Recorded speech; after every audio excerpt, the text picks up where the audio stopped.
Hi, my name is Pamela Smith, and I was a graphic designer at Atari in the promotional design department of the Consumer Electronics Division from 1982 to 1984. I just want to say how excited and honored I am to be here again with all the other incredible Atari guests who will be speaking today and tomorrow. Wow, this is the third year that I've been asked to speak at this expo. Each time I've had to wrap my head around something that happened so long ago, which was such a game changer for me. It's hard to believe it's been 34 years since I worked at Atari. In this talk, I will first share with you my experience as a graphic designer before and during my time at Atari. After that, I will be showing you samples of the work I did when I was there. The funny thing is that I walked into a job where I had no idea what Atari was. I just knew I was glad to be there and that I wanted to do a good job. I guess you just never know where life will take you.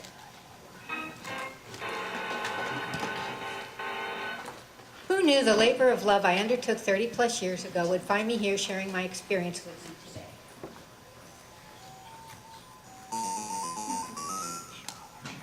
How I got here.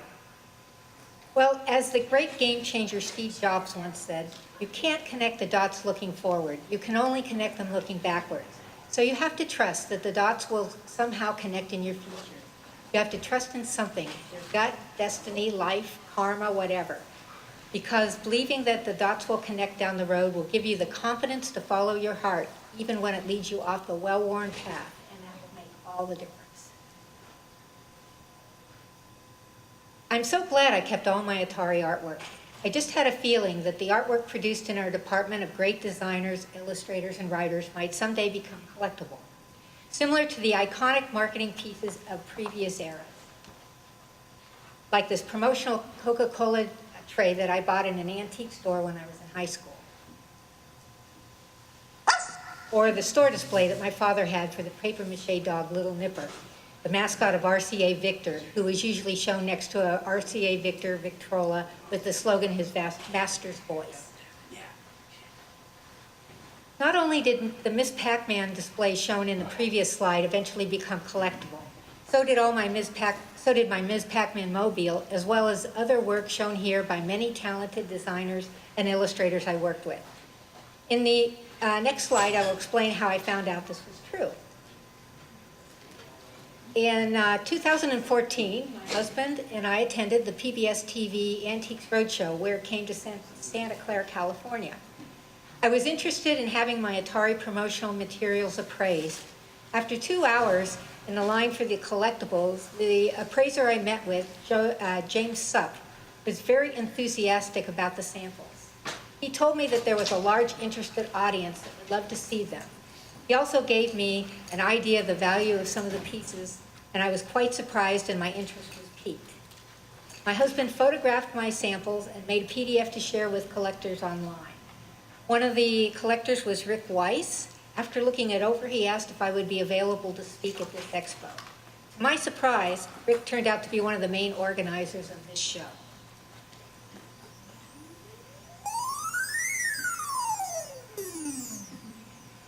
How I got to Atari.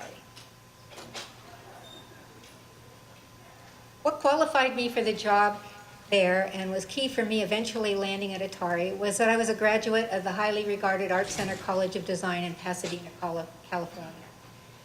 That gave me immediate cred as a fully capable graphic designer. Talk about a game changer.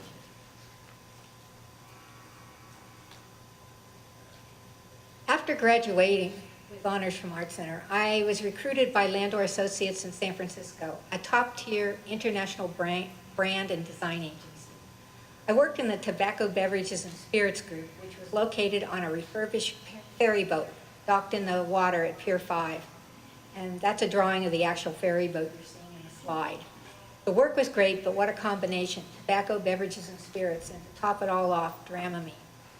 To tell you the truth, I really did need the Dramamine, because I do get motion sick, and it was a real boat, waves and all. Some of the work you may be familiar with occurred just as I joined the company. All of the designers, and there were about 100 of us, were tasked to develop a new logo for the auto company you may know of, Datsun, that they changed their name to Nissan. We also did numerous sketches for a rebrand for Miller Beer. These are just a couple of examples to give you a sense of the kind of work Landor was doing back in the day. It was a great opportunity to work for one of the world's best branding agencies, and as much as I enjoyed the craft and creativity of designing cigarette packages, I couldn't put aside my concerns about smoking. After all, I watched my mother succumb to the effects of smoking, and it affected me deeply. One weekend, while I was attending a party with a group of Art Center alumni, someone told me about a job opening at Atari. The next day, I mailed my resume to Atari, and that same week, Atari asked me to come in for an interview. And to my surprise, it was another game changer. I got the job. I gave my notice at Landor and started working at Atari 2 weeks later. It seemed like it was a boom time for Atari. On my first day as a staff designer, I joined an orientation along with 100 other new hires. It was a dynamic time indeed. I was working in the trenches, head down, elbows out, in my own microcosm of Atari, making a small contribution to the success of games like Ms. Pacman, Big Doug, Pengo, and Phoenix, as well as the Atari systems, the 2600, 5200, and 7800, and the peripherals. The marketing push was intense, and we ran like any typical ad agency, which was fast and hard. The pace was so frantic that my days started at 8 a.m. and didn't end until 11 p.m. And I'm sorry to say I never had a chance to take a break in the arcade room to blow off some steam while playing Atari games. However, all that hard work paid off with some great promotional retail materials that I'll be sharing with you soon. Meanwhile, in the midst of all this creativity and production, things were happening in the background that we weren't aware of. Fortunately, my manager was able to keep us insulated from these distractions. I don't know if it was because of those unseen dynamics or the economy, but one day in June 1983, we were all called into an all-hands meeting in the company auditorium, where we were told we were being laid off. In retrospect, you could say I was at ground zero of the North American video game crash of 1983, or, as they called it in Japan, Atari shock. Being ever the optimist, I thought to myself, yippee, summer vacation, here I come. And as you can imagine, I was young and had other priorities. But a summer of leisure wasn't in the cards for me. Atari had other plans. A week later, I was called back to freelance for the next year. And that was that. I was now a contracted graphic designer for Atari. It was the same challenging and rewarding work, but with a much larger paycheck. Ooh. How we worked. All in all, it was a great experience, even with its demands and eventual disappointment. What was the unique thing about the time was the way graphic designers worked compared to now. It was different in almost every way except for the basic designer tools, which are creative thinking, talent, and a deep appreciation and understanding of the principles of design. Let me show you what I was talking about.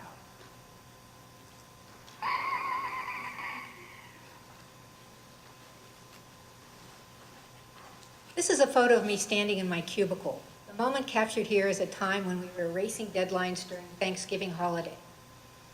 This photo was taken in 1983, the year before the first Macintosh came out, which was a total game changer for us graphic designers.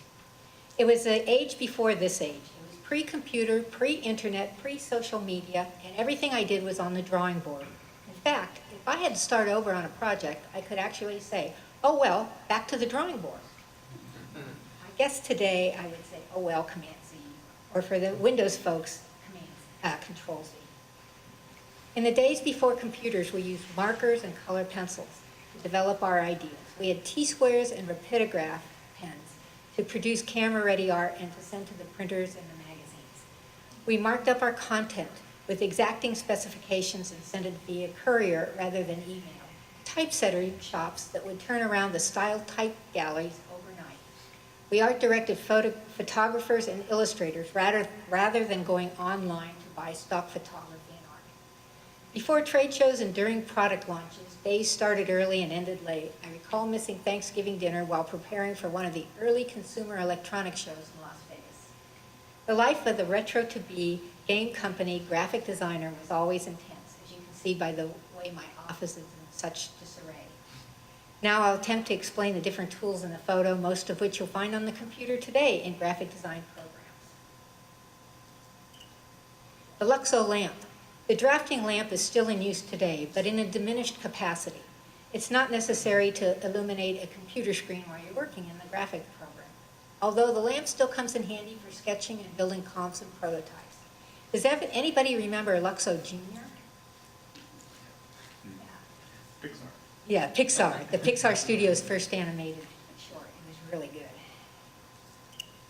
Markers.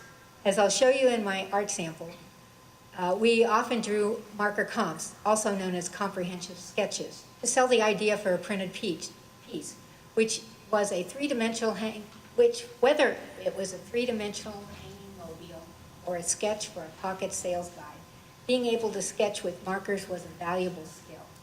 However, today's clients have come to expect comps to look very much like the final product. Rather than sketching ideas, designers often use stock photography or illustrations. And instead of indicating colored type with markers, the color is simply created in our graphic programs. The art supply organizer. The organizer held numerous tools that we often use: pencils, knives, burnishers, grease pencils, pens, paper clips, push pins, and more. Typesetting galleys came from the typesetter service. They were formatted columns of text or type on photo paper. We would provide the typesetters with typewritten content with callouts that indicated typeface, type style, size, leading, column width, etc., etc. The typesetters would then produce the type galleys, to which we would apply wax adhesives so we could paste the galleys to our artboards. That was state-of-the-art during the days of Atari.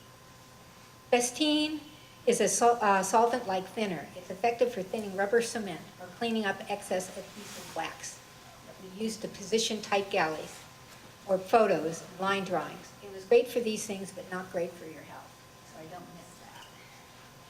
The adjustable triangle is for lining things up and cutting or drawing straight lines vertically, or shall we say today, on the y-axis. Some triangles are adjustable so if you needed a, let's say, 22-degree angle, you could adjust the triangle to that measurement. The triangle laying on the drawing table here is hard to see, but it is an example of an adjustable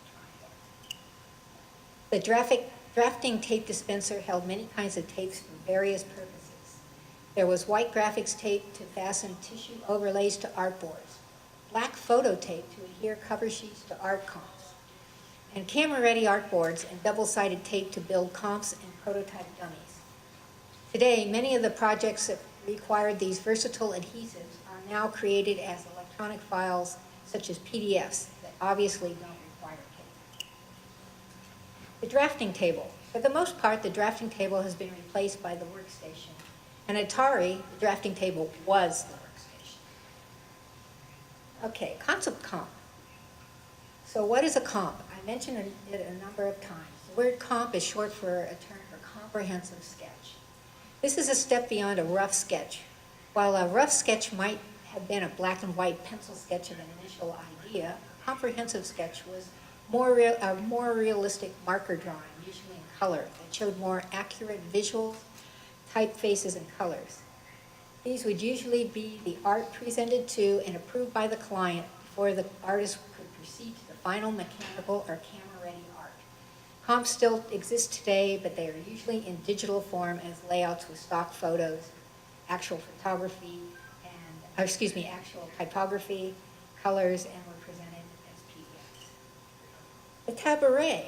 The tabaret was a handy piece of studio furniture that contained the adhesives and adhesive tapes, the X-Acto knives and fresh X-Acto blades, compasses, rulers, triangles, rapidograph pens, speedball pens, pencils, and more. I guess you could say the tabaret of today resides in the toolbars of today's graphics programs. The mounted comp is simply a comp on paper that is affixed to an artboard with spray mount adhesive and is protected by a cover flap. Not really seen so much these days since the physical comp has been replaced by PDFs. And in those days, not so many wires. One thing you can say about those days at Atari is that there were certainly fewer wires and cables to trip over in our offices and studios. Look at that, what do you see? 2 wires, 3, amazing. But thank goodness for another game changer, Wi-Fi. And then the proportion wheel was a cool device that worked like magic. If we wanted to know by what percentage we needed to enlarge or reduce some art or photo, this wheel would tell us, kind of like the magic 8-ball. But seriously, you would line up the starting size with the desired final size, and when you looked in the window on the wheel, the percentage would be right there. Every self-respecting designer had a proportion wheel. Today we use calculators, which of course are on our computers. And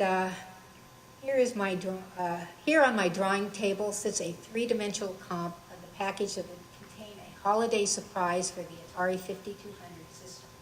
We'll talk more about that in a little while. And what about that stylin' khakis 80s skirt? What can I say? Khaki never goes out of style. The work.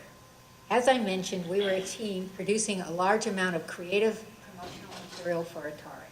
And we were lucky enough to be artists who inspired and encouraged each other to produce the best we could. What's remarkable about the work we were doing is that it's a small indication of the volume of marketing that goes into launching a product, all the while supporting retailers with their goal to promote and sell games to the consumer. In the end, it paid off with awards and acknowledgement. My old manager and friend from those days is still in touch with me, and she sent me this copy of an issue of the Atari newsletter describing our recognition at the San Francisco Ad Club POP Awards. As you can see in my slide, POP stands for Point of Purchase. In this competition, we won the grand prize for Best Store-Wide Campaign. We also won 3 first-place prizes and 2 second-place prizes. On this page is a photo of another friend and co-worker, Jan Davis. She was the winner of the first place for retail counter cards. She designed the counter card for E.T., the E.T. game, for the international market. Even though the game may not have been a winner in the marketplace, at least it was in retail design. The Space Station store-wide campaign piece, which is in the center of our group photo, was designed by Elaine Wilson. It was the grand prize winner of the POP show. And I was the recipient of the 2 second-place prizes for Ms. Pacman Mobile and a Ms. Pacman motorized counter card, which we'll be looking at soon. And here I am in the photo. It's hard to believe it's 35 years ago. Here are the 2 second-place winners I was telling you about. The Ms. Pacman Mobile, based on the game cartridge package illustration, shows Ms. Pacman seated on a crescent moon with the ghosts Blinky, Inky, and Pinky dangling up below her. It was illustrated by Gus Allen. The Ms. Pacman battery-powered counter card shows Ms. Pacman rocking back and forth, seated on the crescent moon. The illustrator Gus Allen, our point of purchase print, and our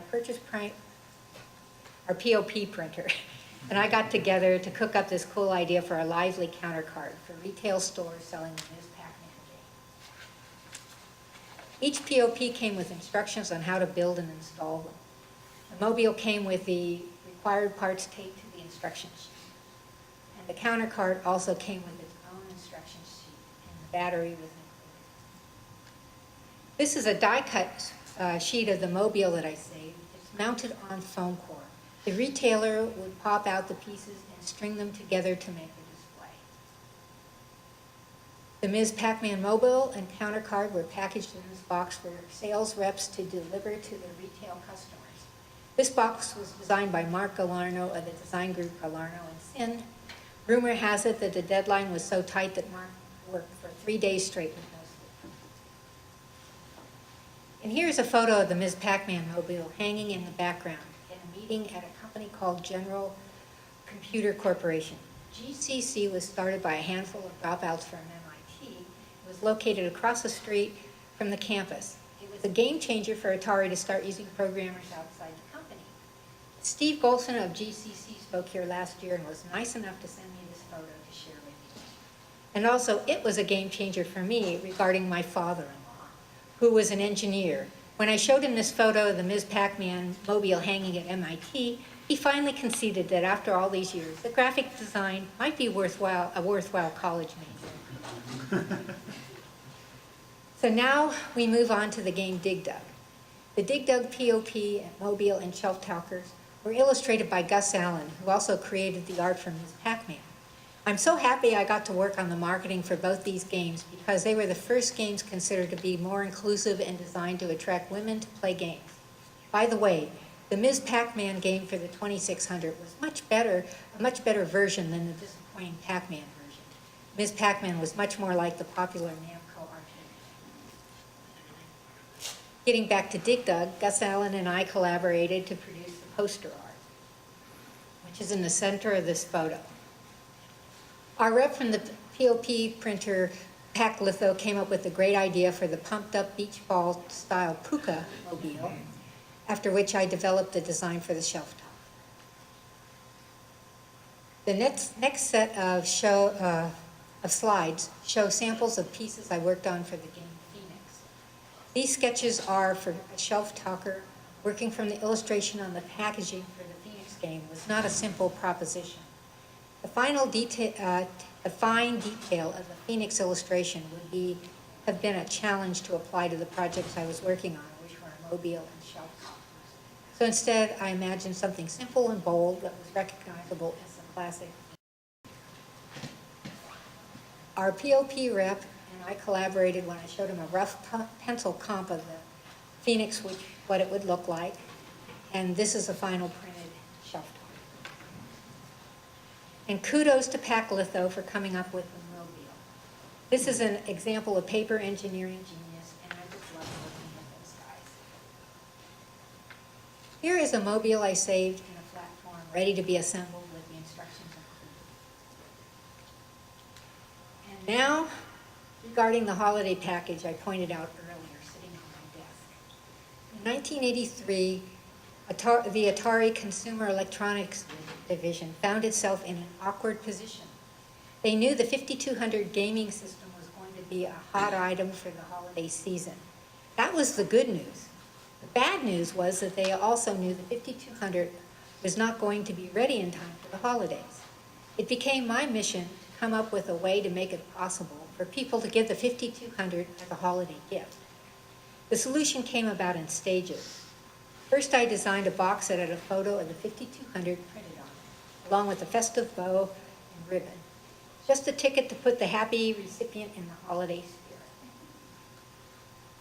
Next, I designed a congratulations IOU card that would sit inside the box that didn't really contain the Atari 5200. I just wanted to let you know, I'm truly sorry if I made any of you cry when you got this gift in 1990. And I hope the system arrived soon after and the whole affair was quickly forgotten. The final step was to design a retail counter card promoting the 5200 that gave information about how people could give the gift as a kind of IOU. These are some of my exploration sketches. And here's the final counter card. Even the hat looks real, but it's actually part of the printed piece. And the box was delivered to the retailer shrink-wrapped flat with instructions on how to assemble the rain check gift boxes. And this is the rain check assembly instructions sheet. Then moving on, here's a couple of other samples of counter cards that I designed to be displayed at the retailers. How many of you still have your plush Ms. Pacman doll from the day that you bought the Ms. Pacman 2600 game cartridge? And if so, does she still have her classy satin bow? And then to help the sales reps support the retailers with selling Atari products, some kind of tool needed to be devised.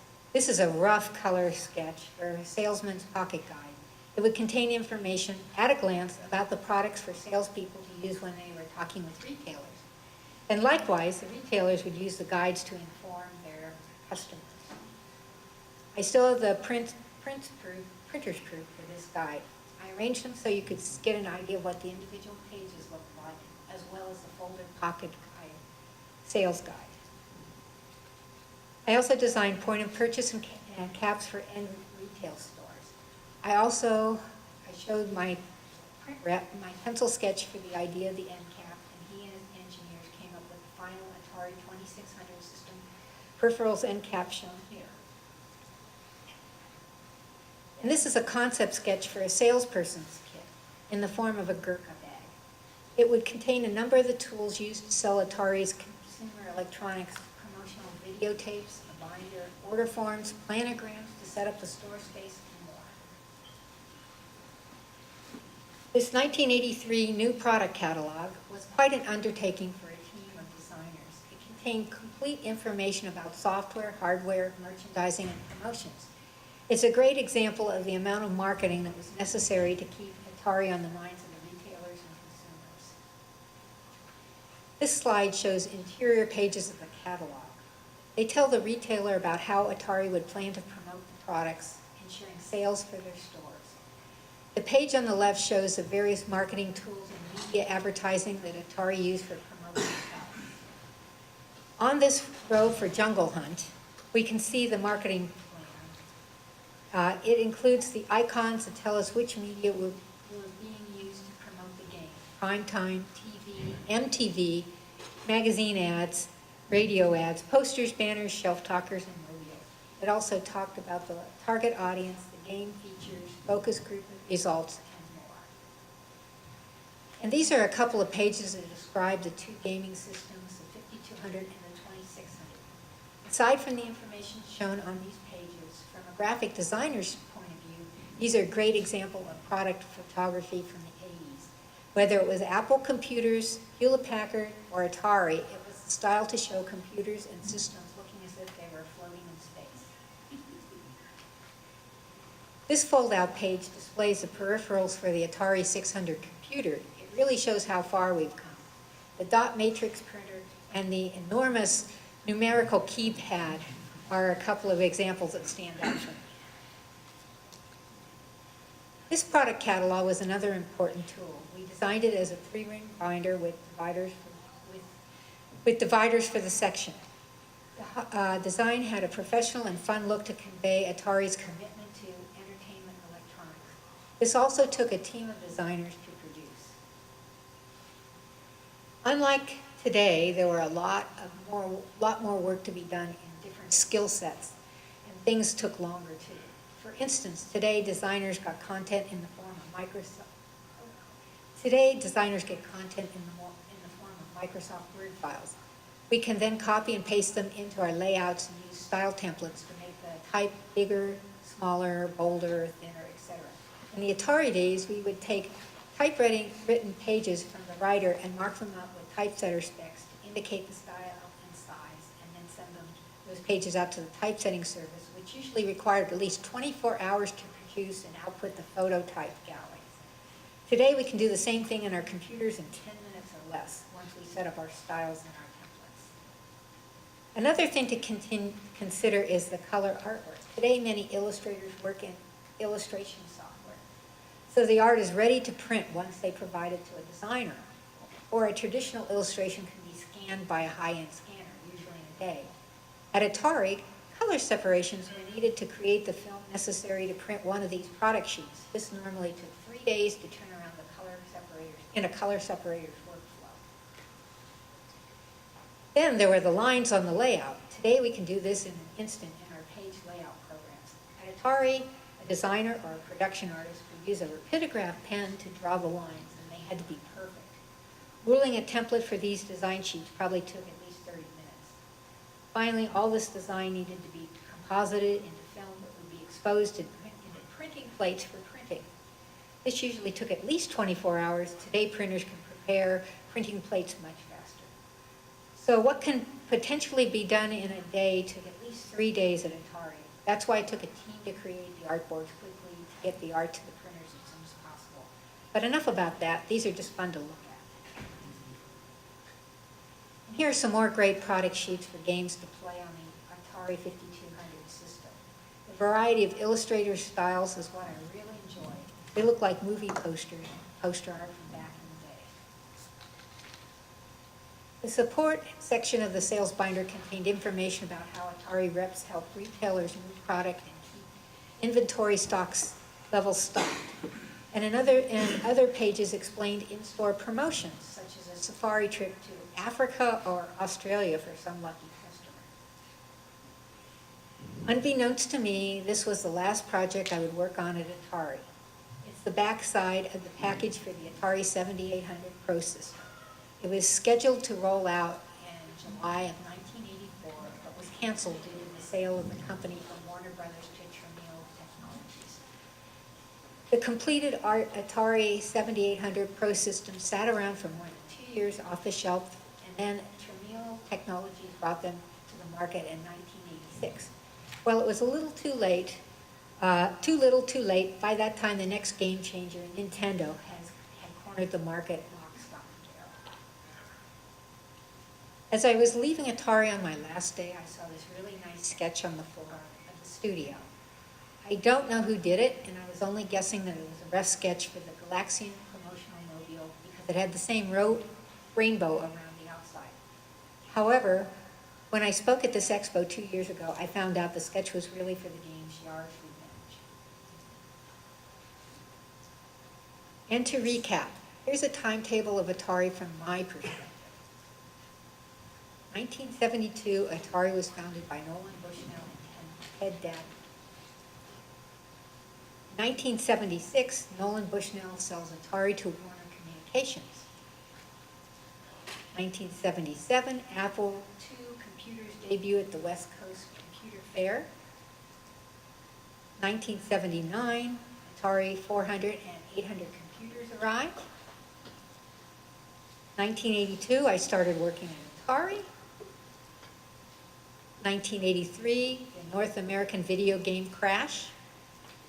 And 1984, as Atari as I knew it closes. So thank you for your time today. I hope you enjoyed my walk down memory lane with all its game changers. I would like to thank Rick Weiss for inviting me to speak at this Portland Retro Gaming Expo, and a big thanks to my husband, Gary Tanner, for putting together this awesome presentation. And are there any questions?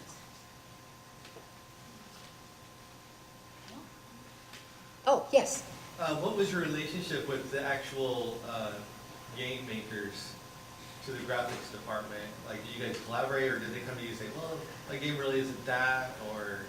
I really wish they did, but at the time I was working there in the consumer department, a lot of the game people had left, the computer programmers had left.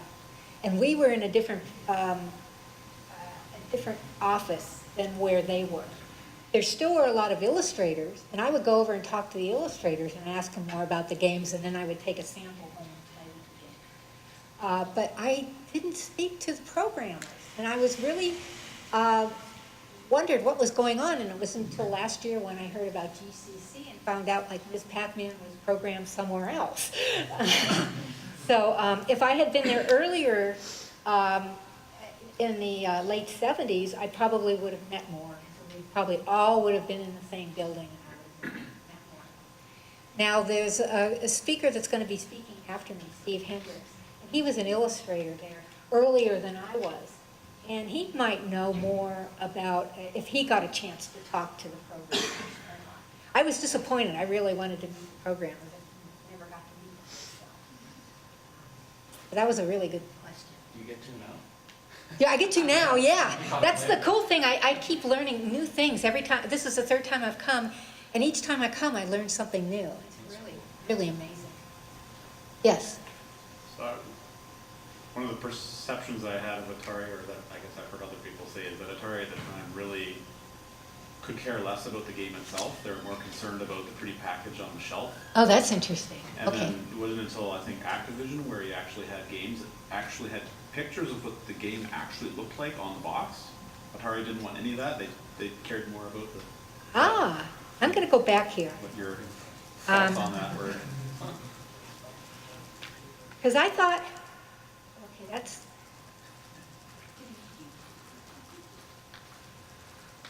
I'm going to get to the early...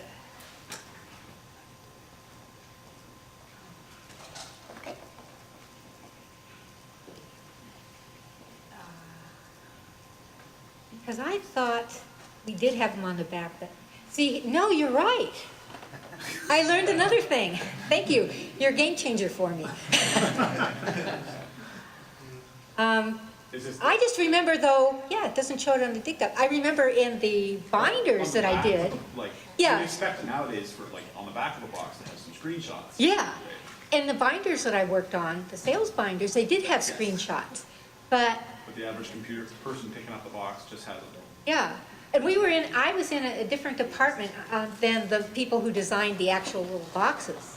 So I hardly ever saw, it was hard. We were working so hard. Like I said, my head down was elbows out. I mean, working really hard and hardly got to know anybody that was around. You were there in your desk working away. Now, again, I think it might have been earlier on when you were all in the same building, you got to learn how to meet a lot more people. But again, I'm now making up for lost time. So, does anybody else have? Oh, yes. Yeah, so, how much did you collaborate with other artists to come up with the concepts, like for the glamorized Ms. Pacman, or, wouldn't this be a cool idea if we had her looking like this, or the Dig Dug? I mean, how much of that was? Well, with the Dig Dug and Ms. Pacman, I didn't sit in a meeting with anybody else like an art director or anything. I just went and sat down with the illustrator, and he's the one that showed me the package, and he said, this is what the game's about, and I kind of worked with him. Okay, so And there's a lot of creativity there. Yeah. This wasn't you taking someone else's concept. No. It was, well, that's fantastic. Yeah. That's- I did work also with the printers, because the printers, some of the printers that, I think I showed you a Mobile for Phoenix, and they were engineers, more like engineers, so I could sketch and show them an idea, and they could put it together. They knew how to put it together so you could print it, and then it would be working, that it would hang and everything like that. And that was cool about some of the printers in those days. They had engineers, paper engineers, that knew how to do some of this stuff. But yeah, I didn't sit down with an art director or anything, which is unusual, So you had so much freedom then for. Yeah, And that's great. Yeah. That's great. so, yes, I just say the illustration style is really, it's really tied in to the era. Like I see that. It's a beautiful illustration style. It's very punchy and very, Yeah. the shading's very, it gives a lot of depth to the piece without being overcomplicated. Yeah. I'm wondering if you've thought about maybe, in sort of a nostalgic way, bringing that into a new game or something and seeing what you can do with new computer technology. I think that would be great. It would be neat to see this come to life in something. Yeah. Well, maybe if more and more people come to shows like this, or care about the older games, they'll see that, and some of the newer designers will, and illustrators will start doing that. That would be great. It's a neat aesthetic. Or a modern game that actually looks like that art. Oh, yeah, I see what you're saying. That would be really cool. You'd think that they could. And, part of the thing is that these were done, a lot of these illustrations were done with airbrush, and that's a totally different look. That's the thing. Exploring old media in terms of how can we represent that now. Oh, yeah. It's just the whole remediation problem. Yeah. No, that's a great idea. Yeah, the more people, young people coming up to see this stuff, maybe they'll start doing things by hand again. And appreciating the Yeah, history and of it. appreciate it. So, anything else? Yes. Another question. So I just, not necessarily do with Atari, but you had your office and you had the desk and everything. So how hard was that for, because you were in the 70s, to transition to a computer Okay. age from Uh, a desk? From a desk. Well, the computers came on, well, the Macintosh came out in '84. And I remember having to get in the car and drive to a college somewhere to take computer classes, because I had never used computers before. It wasn't that hard because things didn't happen that fast. Now, if you're a graphic designer and you go to school, you have to learn like 5 programs right away, to be able to do something. Whereas it took longer, I think Illustrator came out first, and then some of the other page layout, Photoshop. And actually, I went to, and PageMaker. PageMaker was an early one.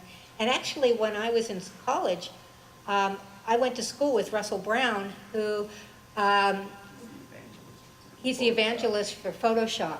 He was the first designer to go work for Adobe, and he actually sat down with the product people, with the programmers, and told them exactly what artists needed to have in the program to do their work, which is really cool. So, yeah, but it came about a little slower in timing. So you learn one program and then you got pretty good at that, and then you learn another program and got pretty good at that. But there were, he's right, there were a lot of people that did run away. Yeah, I was wondering what the trend, like, if some people like, oh no, I just want to stick with my desk, or did everyone kind of switch over real quick? Or did Around you the notice 80s was the big, let's see, wait a second, 1990 was the big push when everybody finally got on the Mac. They came out in 84, but it took a while before everybody was using them. Right. And there were a lot of people who didn't make the change, and they were lost. I had a friend I went to school with, she went to work for Disney. She did a lot of the hand animation. And Disney offered to send them all to learn computers. And she didn't want to learn computers. So she blew it. And she didn't have a job, because then all of a sudden they were doing all the animations with computers. Although a couple of them have come back. I think there was a Winnie the Pooh that came back, and they called her back, and she got to work on it, which was good.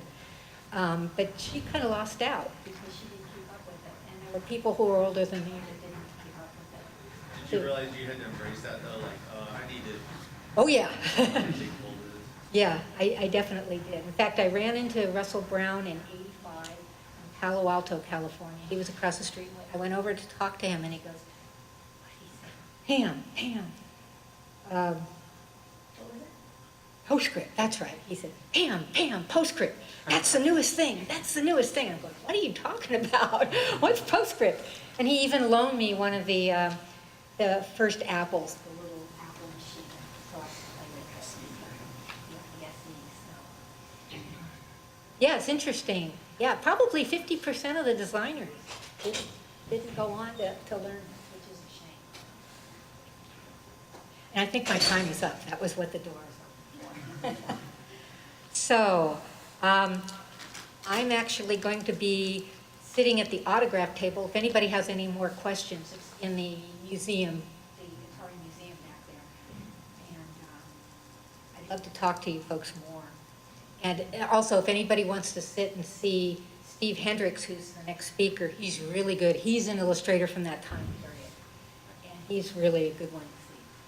So, and I think he's being interviewed by Tim Lapatino, who did a really nice book on Atari, The Art of Atari. I'm sorry I don't get to see it. I have to be, I mean, I like going to the autograph table. Thank you very much.